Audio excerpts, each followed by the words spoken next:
So you decide to join the Army, or maybe you're a family member of somebody who's at basic training right now, and you want to know what happens the last week of basic training.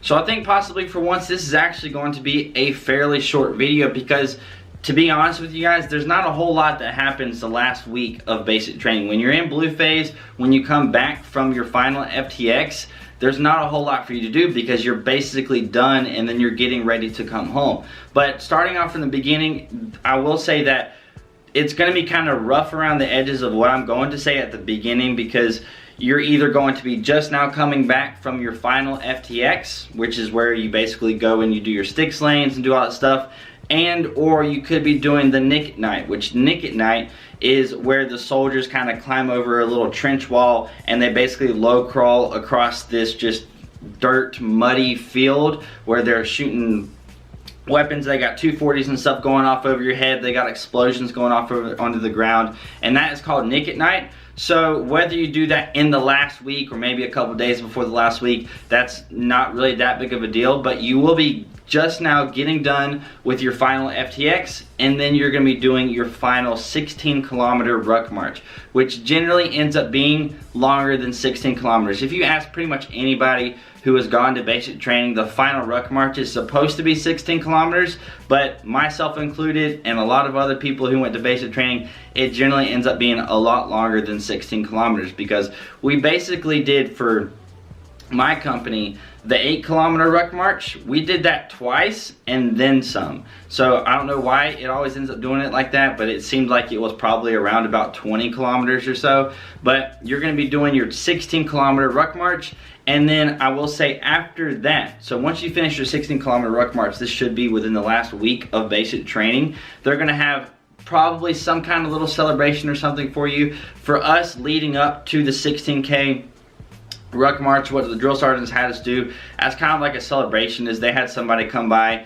and they gave us like hot dogs and chips and I think a cookie, and we could buy that for $5. So if we wanted that after the 16K ruck march, we paid them like $5, and so after the ruck march was over, we went and we got some food. And for me, I was like in the back of the line, so I didn't really get anything. I think I just got like a hot dog and some chips because the cookies were gone, the drinks were gone or whatever. So that was kind of like a little celebration. So it was pretty cool. The 16K ruck march sucks, or at least, I mean, the 16K ruck march sucks, but it's really the final thing that you have to complete at basic training, aside from the blue phase test or the final inspection that you have to do, which is another thing that's going to go on during the last week of basic training. And again, the days are going to vary here. It's literally going to depend on your company and your cycle when you go to basic training, but these are a couple of things that you're going to be doing. So you're going to be doing a 16K ruck march, you're going to be coming back from your final FTX, you're probably going to be doing Nick at Night, and then you're going to be doing the blue phase test, which is like an inspection.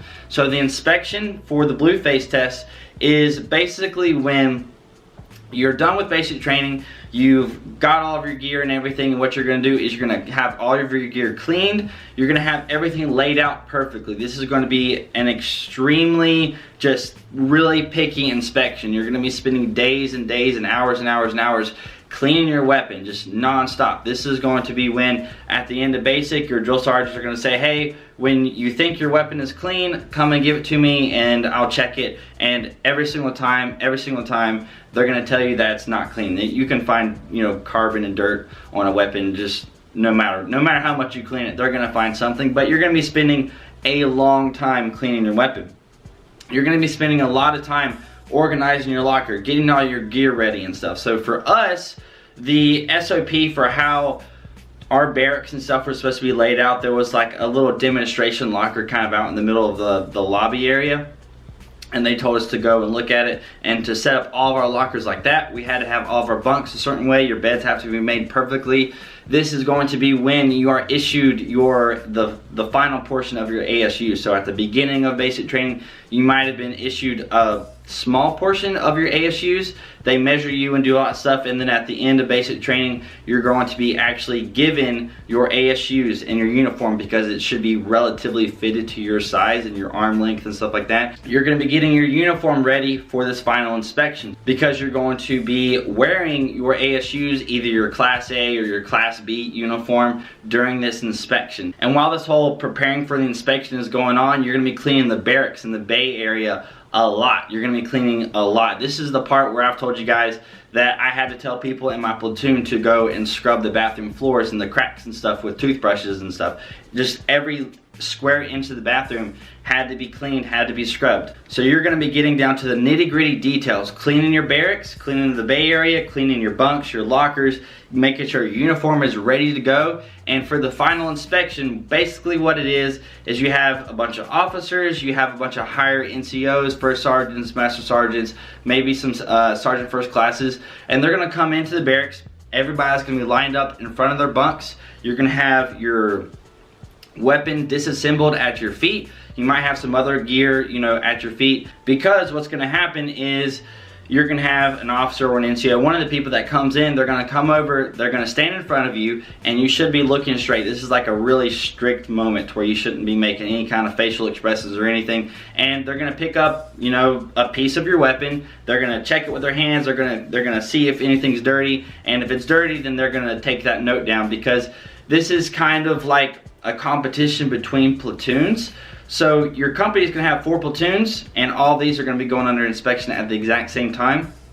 And so each platoon is going to be kind of competing against each other, and so whichever platoon wins might get a little banner flag or something if your company ends up deciding to do that. But they're basically going to take note if you're screw up, or if you got something dirty, or if your bed is made incorrectly. So they're going to be doing that, inspecting you, inspecting your wall locker, inspecting your weapon, and they're also going to be asking you questions. They're not going to be asking you too complicated questions. They might ask you to say the soldier's creed. They might ask you to say what's the effective, or what is the kill radius of a hand grenade, what is the wound radius of a hand grenade, what is the maximum effective range of an M16 or an M4. They're going to ask you pretty basic knowledge questions that you should learn at basic training. They might also ask you some questions like the chain of command, you know, basically some things that are on the red phase test that I covered in my red phase test video. If you know all that stuff in there, that's kind of what they're going to be asking you, but they're going to be literally just in front of you asking you, and if you don't know it, then you kind of should probably just tell them you don't know it. It's literally kind of the same thing as the red phase test questions that I talked about in my red phase video. So if you know that stuff, you're going to be pretty much good to go, but you want to at least make sure you know the basics. If you don't know the soldier's creed, people will be really scared during this whole endeavor. It's going to be a really stressful situation for a lot of people, and they might just forget the most basic things. So you got to make sure you have a really strong baseline, and you know the soldier's creed, and you know the army song, and you know your general orders. You know those very basic soldier things that you should memorize. You know the army values and all that stuff, the warrior ethos. You got all that memorized, so whenever they ask you, you're not super stressed out, and you can actually answer with confidence. So the final blue phase test is going to happen the last week of basic training, and again, it's basically whenever you get everything just, you know, clean as anything can be, your uniform and everything, and then there's going to be some people coming in and asking you questions face to face. The other thing that's going to happen the entire time, the last week, as soon as you get back with that 16K ruck march, all the way up basically until the day before you leave, is you're going to be cleaning all of your gear. That's pretty much the majority of the last week of basic training, honestly, is cleaning all of your gear. And I can't stress that enough, because it's super boring and you do it all day long. You're cleaning the barracks, you're cleaning your gear, and you're like just scrubbing everything, trying to get dirt out of it, trying to make it cleaner than when you were issued it to begin with. And it was already clean whenever you got issued it, or it was just extremely bad stained, and you're trying to get this stain out that's just impossible to get out. So you're going to be just cleaning the entire time, and it's going to be super, super, super boring. You might go outside and do some area beautification and pick weeds and stuff like that around the battalion area. That could be another thing that you could possibly be doing. And the final thing that is going to be significant that you're going to be doing is practicing for family day and practicing for graduation. Those are two things that you're going to do on 2 separate days, which is where you're going to go to wherever you're going to have that field or whatever area you're going to have your family day, and you're going to do that. and then you're gonna go another day and go to where you're gonna have your graduation. So if you're going to Fort Benning, you're gonna go to one area. At least in my case, for family day, you're gonna go to the Infantry Museum for graduation. And then of course you have family day, and then you have graduation on the last 2 days of basic training. And just a little thing for you guys that are either going to basic training or your family members that are watching this, your soldiers or you yourself should get your phone back at least the night before family day, or maybe a day before, just to make sure that your family and everything is on their way and that they're doing okay. So if you do have family coming from a long ways, you know, they generally give you your phone back the night before, just so you can make sure that everything's okay, that your family knows what to do and what's going on. So you probably will get a chance to talk to your family the night before basic is over, which will be pretty cool. I swear I always talk about these things a lot longer than I expected. I kind of went on with the Blueface test longer than I thought, but that is it for this video. I hope you guys enjoyed it. If you did, hit that like button. That would be awesome. If you want to stick around for more of my videos, hit the subscribe button. That would be even better. If you're not following me on social media, Instagram and Snapchat links are right here. I hope you guys have a great day, and I'll see you guys later.